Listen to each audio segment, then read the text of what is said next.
Yes, amanya nga bulijjo Engineer Peter wamu ne Engineer William okuva no mu Assembled Construction Company, your number no construction company in Uganda, a registered company, a licensed company.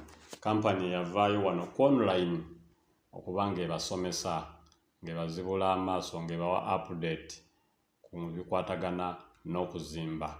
Yes, programu yaffe eya Land Saving Scheme 2024 twasimbudde dda. So gwe wenna ali eyo nga wandyetaaze okubeera nga otambulamu ne Assembled Construction Company ku nsonga z'ettaka nti omwaka egunaggweerako 2024 ojja kubeera nga ofuuse landlord ng'olina pootiyo 5 ku 100 nga yakyapa. Omwaka oguwedde twali successfully ku programu yaffe eno, ne ku guno tukomyewo okubeera nga tutambulira ddala wamu. So oligestalinga otya oba okumanya details ezisingawo osobola okuyita ku namba zaffe ezo. Ploti zaffe zino this time around zigenda kubeera za miliyoni 10.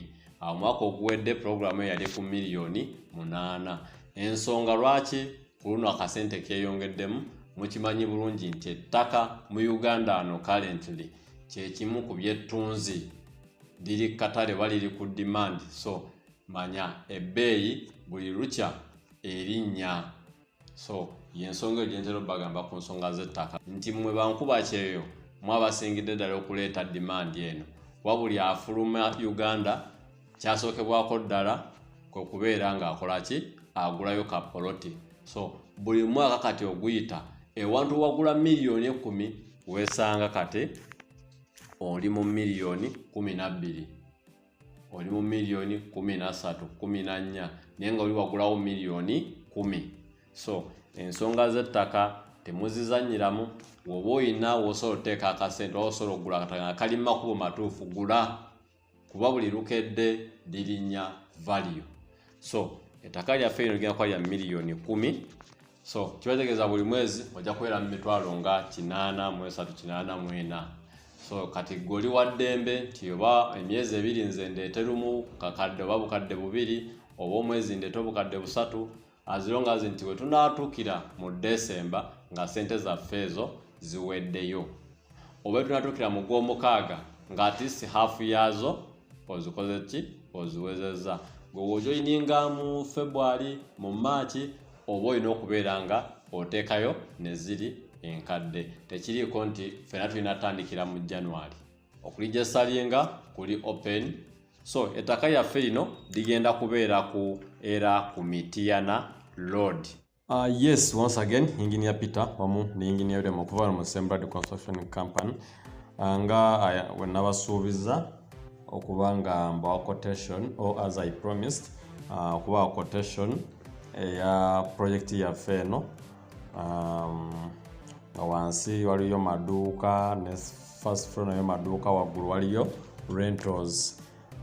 Details you can check out the first video gye nasoose okuba nga nteeka ku mukutu gwaffe.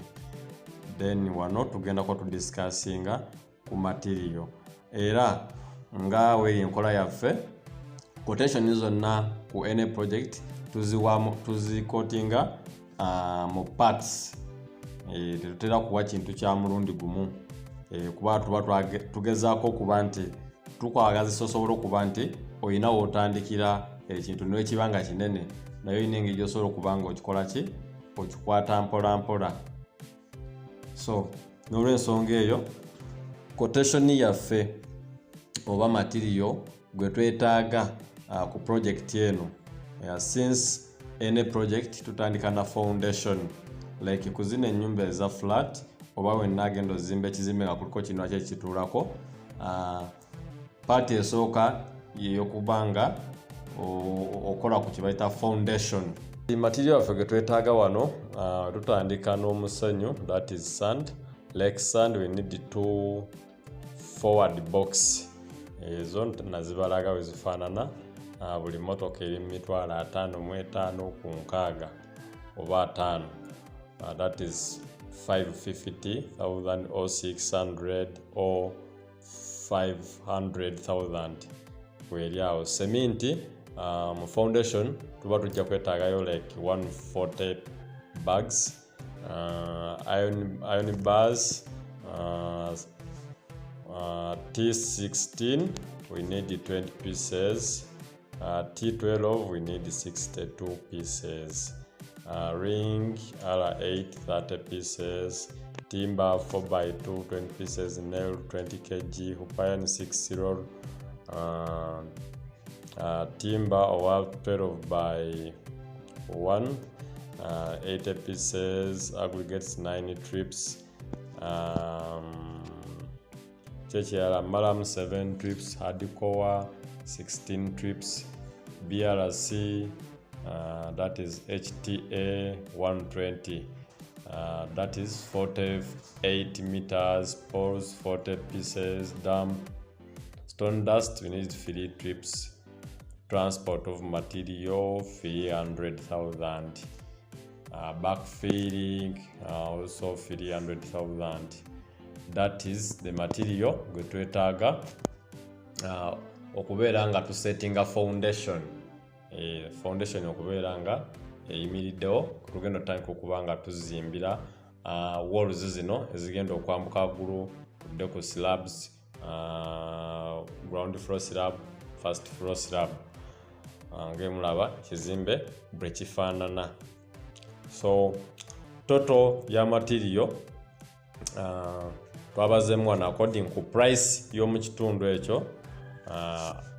Total cost of material we have 22.2, that is 22 million Ugandan shillings, 22 million Ugandan shillings, miliyoni 22 mulimu n'obugwamu awo ze sente ze twetaaga okubeera nga tukola ku foundation.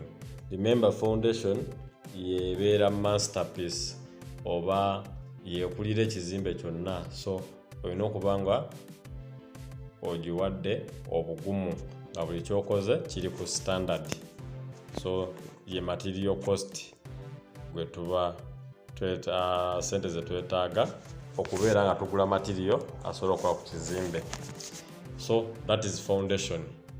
Since nakozeko wano quotation party esooka n'eyokubiri, bwe tugenda ku party eyokubiri tuyinayo amabulooka ag'omusenyu, that is concrete bricks, tuyina 1,400 pieces, that is size ey'omunaana.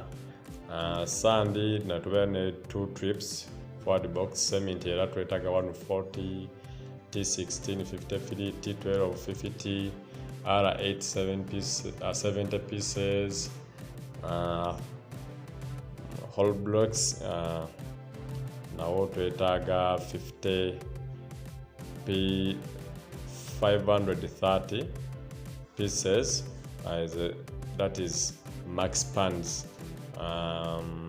BRC 48 meters, poles 150 pieces, imbao 280, nails 40 kg, timber 65 pieces as a 4x2, transport 300,000. Wano kwe tuli ku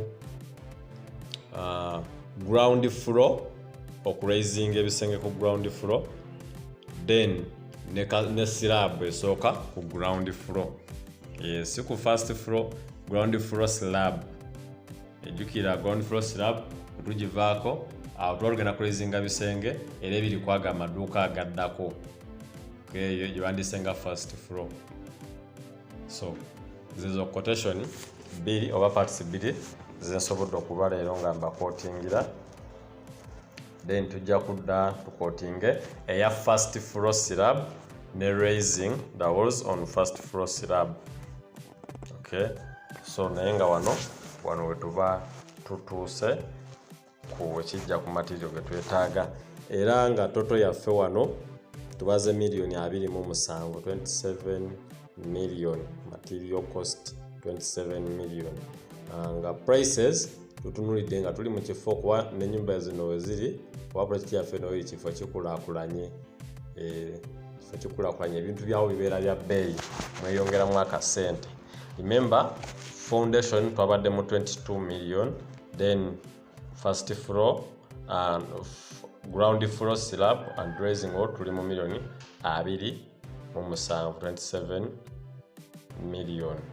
That is material cost. So ngenda kudamba we first floor slab ne raising walls from the first floor, then awole kuki ku ziri rentals ezisembayo waggulu. So you can inbox us for more information. Gweyagala plan, gweyagala BOQ, osobola okujja mu inbox ne tukubalira your dream house, your dream project, byonna tusobola okuba nga tubikolera wano ku Semblad Construction Company.